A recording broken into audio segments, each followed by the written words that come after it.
সকলোকে জ্ঞান একাডেমি চেনেলটোলৈ পুনৰবাৰ স্বাগতম কৰিছোঁ। ইতিমধ্যে আবেদন প্ৰক্ৰিয়া চলি আছে, গম পাই চাগে যোনটো আপোনাৰ টিচাৰ ভেকেঞ্চি গ্ৰেজুৱেট লেভেলৰ আহিছিলে এইটো হয়তো আপোনালোকে গম পাই চাগে। এতিয়া এপ্লাই প্ৰচেছ চলি আছে আৰু যিসকল বন্ধু-বান্ধৱীসকলৰ এলিজিবিলিটি আছে তেওঁলোকে ধুনীয়াকৈ এপ্লাই কৰক। ইয়াত মানে বহুতে কৈ আছিলে দাদা আপুনি যে কৈছিলে এইটো টেট নালাগে বুলি, মই এনে কোৱা নাছিলোঁ বন্ধু-বান্ধৱীসকল। আপোনালোকে চাব পাৰিছে ইয়াত ডাইৰেক্টলি কোৱালিফিকেশ্যনত ডাইৰেক্টলি কোৱা হৈছে BA BCom commerce 50% marks with degree বুলি কৈছে। কোনো ধৰণৰ আপোনাৰ টেটৰ কথা কোনো ধৰণৰ উল্লেখ নাই, কিন্তু কিছুমান পষ্টৰ ক্ষেত্ৰত আপোনালোকৰ বিচাৰিছে। সেই পষ্টকেইটা মই আপোনালোকক দেখাই দিব বিচাৰিছোঁ। অলপ স্ক্ৰল কৰি দিছোঁ ৰ'ব। এইটো চাব পাৰিছে, এই পষ্ট এছিষ্টেণ্ট টিচাৰৰ ক্ষেত্ৰত এইটো টেট বিচাৰিছে, ধুনীয়াকৈ চাব পাৰিছে। কিন্তু সকলো টিচাৰৰ ক্ষেত্ৰত টেট কোনে বিচৰা নাই, চাব পাৰিছে। ইয়াত কোনো ধৰণৰ টেটৰ নাম উল্লেখ নাই, চাব পাৰিছে।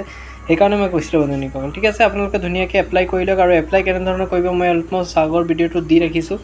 আপোনালোকে মেইল বক্সত মানে পঠাব লাগিব ডাকঘৰৰ জৰিয়তে, আৰু কি ডকুমেণ্টবোৰ শ্বেয়াৰ কৰি দিব লাগিব এইবোৰ গ্ৰেজুৱেশ্যন লেভেল তথা PGT টিচাৰ আৰু পষ্ট গ্ৰেজুৱেশ্যন লেভেল আৰু GT মানে গ্ৰেজুৱেশ্যন লেভেল টিচাৰ যোনটো পষ্ট ভেকেঞ্চি হয়। আৰু ইয়াৰ ক্ষেত্ৰত আপোনালোকৰ ধুনীয়া ধুনীয়া পষ্ট আছে, ধুনীয়াকৈ এপ্লাই কৰিব পাৰিব। হাইস্কুল টিচাৰৰ ক্ষেত্ৰত ধুনীয়াকৈ, আৰু PGT টিচাৰৰ ক্ষেত্ৰতো আছে, আৰু লগতে GT টিচাৰৰ ক্ষেত্ৰতো আছে ভেকেঞ্চি প্ৰচেছটো। ইয়াত আপোনালোকৰ ডকুমেণ্ট কি লাগিব এইটো চাব পাৰিছে, ধুনীয়াকৈ মই দি দিছোঁ। আপোনালোকে ধুনীয়াকৈ এবাৰ স্ক্ৰীনশ্বটটো মাৰি লওক আৰু ধুনীয়াকৈ কি ডকুমেণ্ট লাগিব এইটো এপ্লাই কৰি লওক, ঠিক আছে। আৰু এপ্লাই কৰাৰ যোনটো আপোনালোকে গম পাই চাগে যোনটো এলিজিবিলিটি ক্ৰাইটেৰিয়া সেইটো আপোনালোকে চাই চিন্তিহে এপ্লাই কৰিব, ঠিক আছে বন্ধুসকল। বহুতে নোচোৱাকৈ আকৌ এপ্লাই কৰি দিয়ক, পিছত আকৌ ব্লেম কৰিব, সেইটো নহয় বন্ধুসকল। ভালকৈ চাই ল'ব। আৰু ক'ত এপ্লাই কৰিব লাগিব আপোনালোকক মই দেখাই দিব বিচাৰিছোঁ, এইটো চাব পাৰিছে। এই যোনটো ৰ'ব দেই মই অলপ ভালকৈ দেখাই দিছোঁ।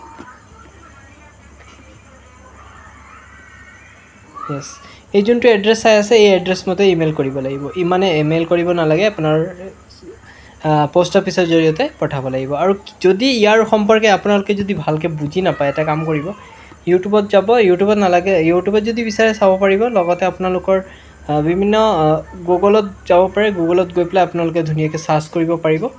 চাৰ্চ কৰিলে ধুনীয়াকৈ ওলাই যাব। আৰু কি বুলি চাৰ্চ কৰিব সেই সম্পৰ্কে অলপ জনাই দিব বিচাৰিছোঁ ৰ'ব।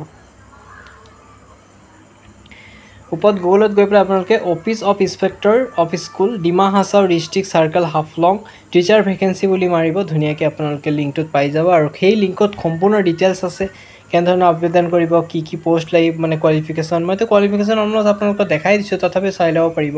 বহুতে মানে কথাটো বিলিভ নকৰে, সেইকাৰণে আপোনালোকে ধুনীয়াকৈ অফিচিয়েল যোনটো আপডেট আছে সেইটোৱে আপোনালোকে চাব পাৰিব, ঠিক আছে বন্ধুসকল। যদি কিবা অসুবিধা পায় আপোনালোকে ইমেইল কৰিব, ইমেইল কৰিলে মই ৰিপ্লাইবোৰ দিবলৈ চেষ্টা কৰিম, ঠিক আছে। ইমানকৈ সামৰি মাৰিছোঁ। আৰু পষ্টটো বহুত ধুনীয়া ধুনীয়া পষ্ট আছে, চাব পাৰিছে। 97টা পষ্ট আছে এছিষ্টেণ্ট টিচাৰ। আৰু পে স্কেলো চাব পাৰিছে 14,000 পৰা প্ৰায় 70,000 পৰ্যন্ত। পে স্কেলটো বহুত ধুনীয়া আছে। আৰু এপ্লাই প্ৰচেছ চলি আছে, বহুতো বন্ধুসকলে এপ্লাই অলমষ্ট কৰিও দিছে চাগে। আৰু ধুনীয়াকৈ আপোনালোকৰ এপ্লাই যদি কোৱালিফিকেশ্যন আছে, যদি আপোনালোকে BSc কৰিছে বা BScৰ লগতে BEd আছে, BL লগতে BEd আছে, তেন্তে ধুনীয়াকৈ এপ্লাই কৰিব পাৰিব। আৰু কিবা যদি অসুবিধা পায় ইমেইল কৰিব, মই জনাম, ঠিক আছে। ইমানকৈ সামৰি মাৰিছোঁ, ধন্যবাদ।